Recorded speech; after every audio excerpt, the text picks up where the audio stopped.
So these two look like cheetahs looking down at zebras saying, listen, I'm fed up with this weeding out the sick and the old business. I want something in its prime.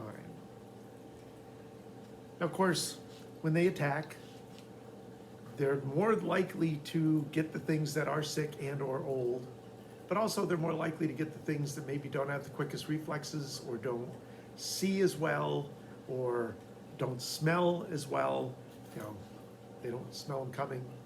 But so this is part of the environment that's weeding out not just the sick and the old, but the less fit of the members of that group. You know, sometimes they get lucky and they take out something that really is fit, but you know, this whole thing is like playing the odds.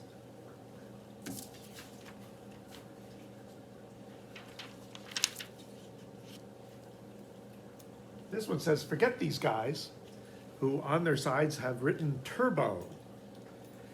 It is weird, there are examples in nature of markings on animals that basically say to other animals, you don't want to mess with me. Very often very high contrast, like black and white or black and yellow, black and orange markings. And it's a warning that I'm poisonous, both I could poison you, but I also, you don't want to eat me because I taste really bad. Or there's something about me that's going to make you very much regret engaging with me, like you get with skunks. Somebody discovered that painted turtles who have that kind of markings on their heads, that they're not terribly vulnerable as adults, but as babies, big fish can take them whole into their mouths.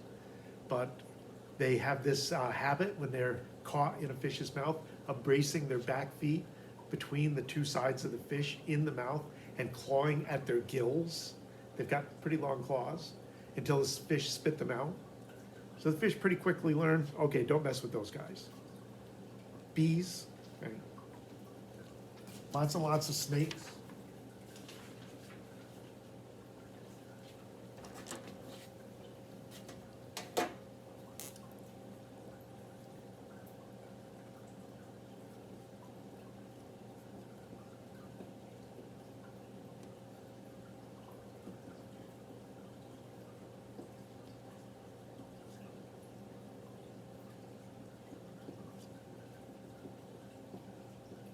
Remember analogous, homologous?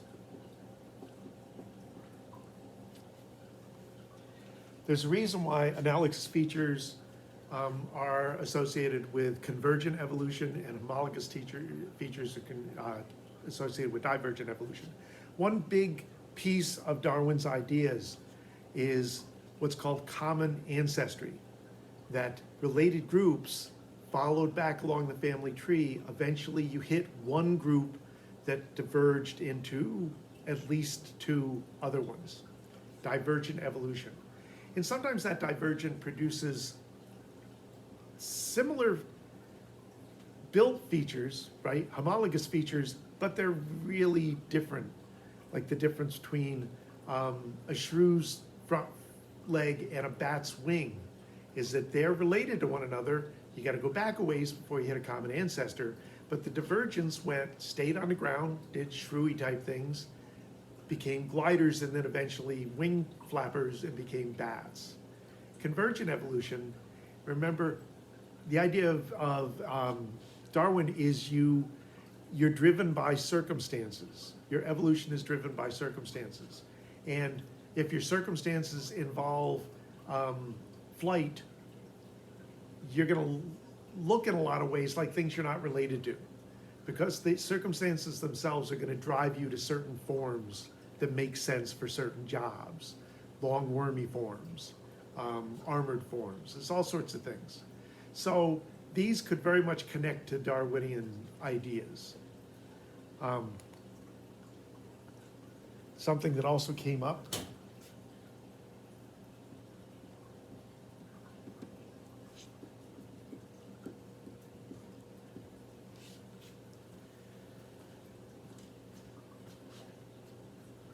when Ernst Haeckel developed a way to take eggs and very gently take the shells off of them so that you could actually watch the embryos develop. They're under the membrane, so he was able to get the shell off and leave the membrane intact.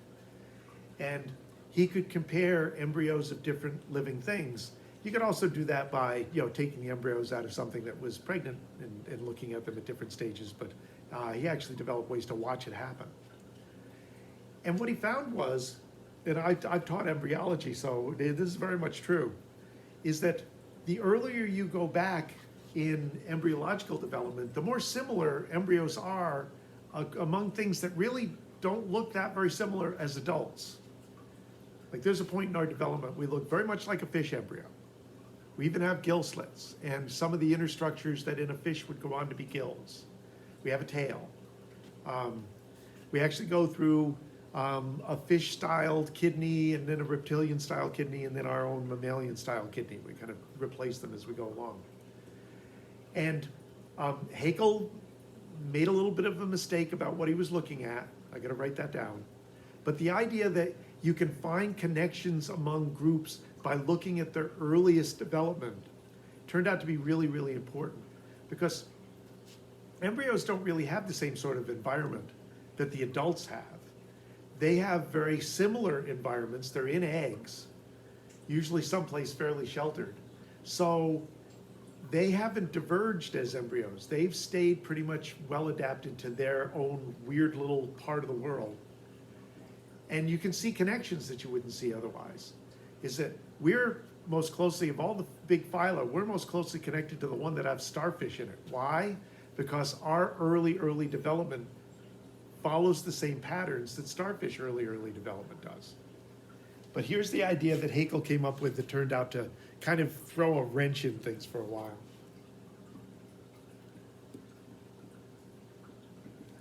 Still see people who think it works this way.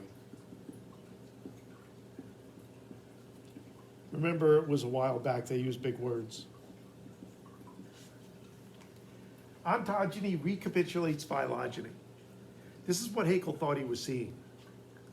He saw an embryo that had slits like gills would have, that had loops of arteries, kind of like you would find in gills, and he decided those were gills, and that embryo at that stage was legitimately a fish. And then later, when we have some features that we share with reptilian embryos, he thought at that stage we were legitimately reptiles, that we were replaying our evolutionary background as we developed as embryos. We literally went through a stage where we were a fish and a stage where we were a reptile, rather than just sharing certain features with those relatives as they developed. So this basically says embryo development, ontogeny, recapitulates phylogeny, your evolutionary history. And it wasn't too long before people looked closer and looked at his stuff and went, no, that's not really what's going on, Ernst. But some of these ideas kind of hang on, like they've got their fingernails sunk into things. And so I'd like to mention that, because if you run into it, it was one of those, last for 30-second kind of ideas that for some reason has persisted in some areas well beyond 30 seconds. Now, related to this is something much more recently discovered.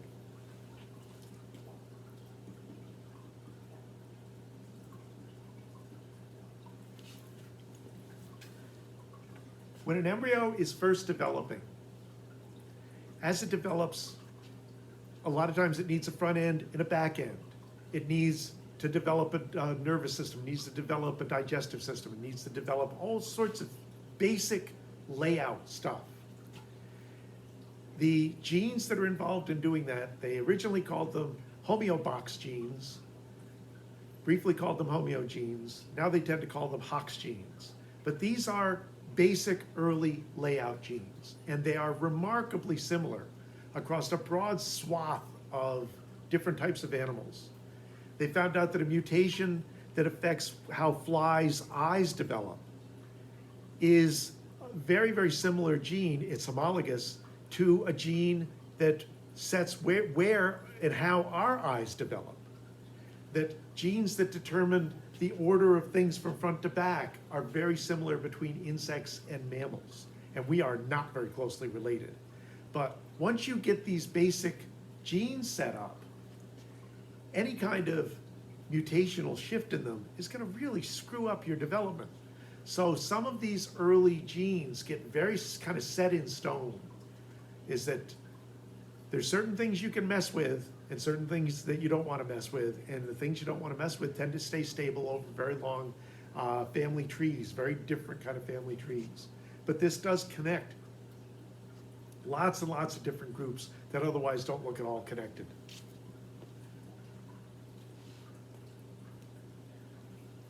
Something else that comes out, this actually came out of Darwin. Now this is going to get confusing, like it doesn't most of the time. There are features. Now the whole thing about selection is we're not just picking and choosing the survivors, we're picking and choosing the members of the group that get to make the babies, get to produce the seeds, get to generate the spores. We get to, what surviving gives you is the reproducers for the next generation. And Darwin, when he was looking at stuff, said, well, you know, there are features that don't necessarily help you survive, but they definitely give you an advantage in reproducing. Maybe you can make more babies. Maybe you're more attractive to the opposite sex.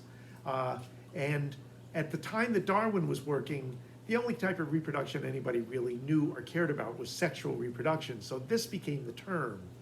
But this means more than that now.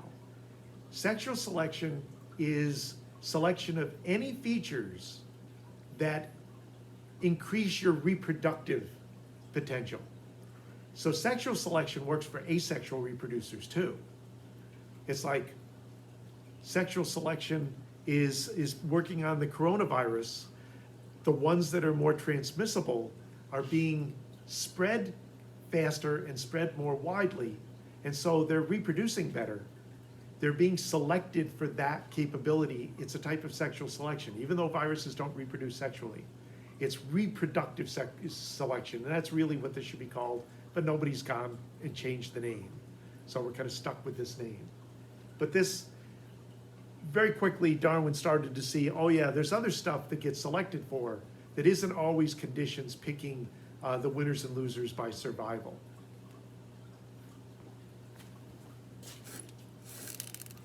Once Darwin was out there, people started to look back through fossils more closely. Oops. Now let me tell you a little bit about fossils. I've told you a little bit.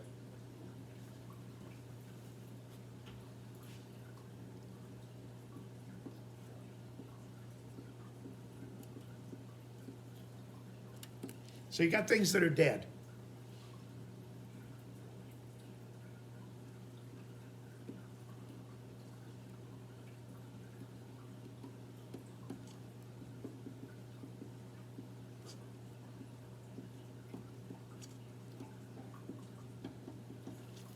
So something dies, and a fossil is what's left of it long afterward.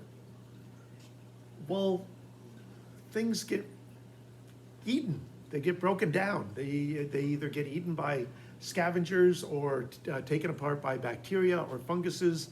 And usually all that's really left of something, and you find this if you find a carcass that's a really old carcass out in the woods, you find the bones and the teeth. If it's a snail, you find the shell. If it's a clam, you find the clam shell. So most of the time, fossils represent just the hard parts of the original organism, which means usually animals. Plants don't have a lot of hard parts. Wood can be broken down over time. If you've ever stepped on a really old log out in the woods and had to go underneath you, you know that even that stuff will break down over time. So there's way more fossils of animals, and it's generally the hard parts of the animals that survive. Is that you can find remnants in fossils of soft parts, but they had to have died under very particular circumstances. And that's the other thing about fossils. How do these hard parts persist?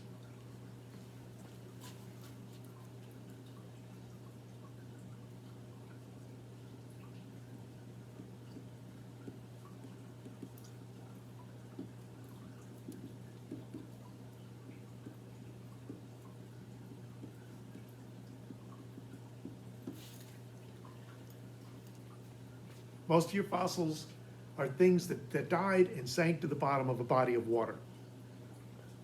Things chew on them, pull the bones apart. A lot of times you find a bone, it's not connected to the other bones because, you know, big scavengers pull things apart. But it gets covered by the sediment. More sediment builds up on it. On land, that doesn't happen that much, is that you get erosion, you don't get buildup. And exposure to the elements will break down even hard parts out on land. Unless you get covered by sand or volcanic ash. I'll write these down in a second. But you need something that's going to basically isolate what's left of the animal or plant from breakdown in the environment. I mentioned this before.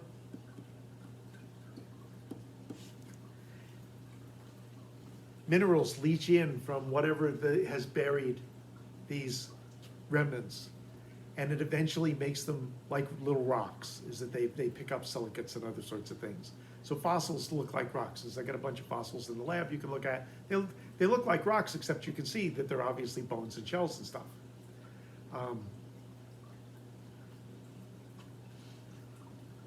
I mentioned before that you don't always get a good progression. It all depends on when things were around that would bury them and mineralize them. So, sorry. Let me tell you the typical circumstances. So, by far the most common fossils were at the bottom of a body of water. Nearshore ocean, where the continents go up and down and it's not in the ocean anymore. We here in New York were under the oceans almost 500 million years ago. Is that we don't have a lot of dinosaur fossils here, because when the dinosaurs were around, there were dinosaurs in New York, but New York would have looked like Colorado. Our mountains were much bigger, and there weren't a lot of circumstances where a dinosaur would die and its hard parts would persist to today. You find very few remnants of dinosaurs is still around in New York. You find great stuff from the Permian era when things were still basically just in the ocean, but we were under. That's why a lot of places around here, when you find sedimentary rock, there's a lot of what look like clam shells and snail shells and stuff in it. So sediments, by far the most common. I talked about the Grand Canyon when there used to be an inland ocean there. By far the most common type of sediments, or a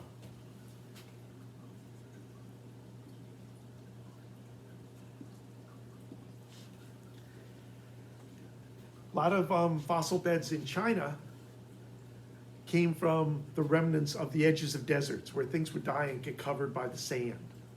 And then the sand would build up and build up and build up, and you'd wind up with sandstone. Sandstone is a type of sedimentary rock, but it's a different type of sediment. And again, I mean, there's one example from a Chinese fossil of a dinosaur, a predatory dinosaur that actually had its teeth clamped into the back of a prey dinosaur. And it must have been at very bad timing next to a sand dune that just fell on them. And they were trapped, fully articulated skeletons still in the position they were in when they died. So sometimes sandstone works out a little bit better than other things. Mud, there are bodies of water where the bottom is mucky and very, very low oxygen. If you've been around swamps, you know it's kind of slimy. Well, because it's a very low oxygen environment, things that fall to the bottom of that, there's often not big scavengers that can pull it apart or consume it. So it gets buried and very often molded. And so some of the best fossils we have come from this ancient mud, where you can actually see leaves. You can see feathers, what would have been parts that would have been pulled off in any other circumstance.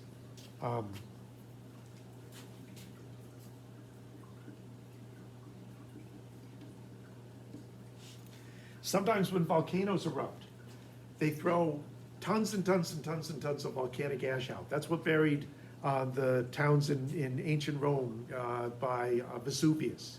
His whole towns were buried so completely that people forgot they were there until somebody accidentally hit part of the town farming, like I don't know, 80 years ago, something like that. And then they excavated Herculaneum and Pompeii. Whole town covered in volcanic ash, and people are under there. You know, the whole town is under there. People, included animals, whatever was buried there. Volcanic ash is actually one of the ways that we find fossil footprints, where footprints have been made into wet sand. Well, they're not going to stick around very long under normal circumstances. But there's a volcanic eruption. It buries the sand under, deep layers of ash. The ash is dry. It sucks the moisture out of the sand, hardens it, covers it, and protects it. And then many, many, many, many, many eons later, the ash is there as a sedimentary layer, but it's loose. It wears off easier, and the sandstone underneath often is exposed in streams and stuff where you can see footprints of things that lived, millions of years ago.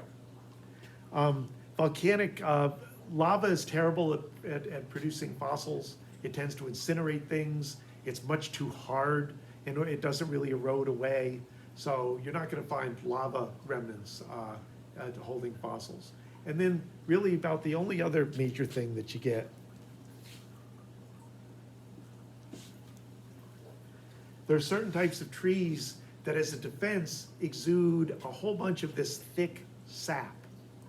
Things get trapped in the sap, they drop onto the ground or into water, and the sap hardens around them, and it gets buried and mineralizes a bit, but literally a million years later, you're basically looking at the lump of sap with the original animal in it, not really mineralized. You find little things that way that wouldn't otherwise show up in fossils, like bugs and spores and pollen and feathers and all sorts of cool things that find up in amber. This is called fossilized amber.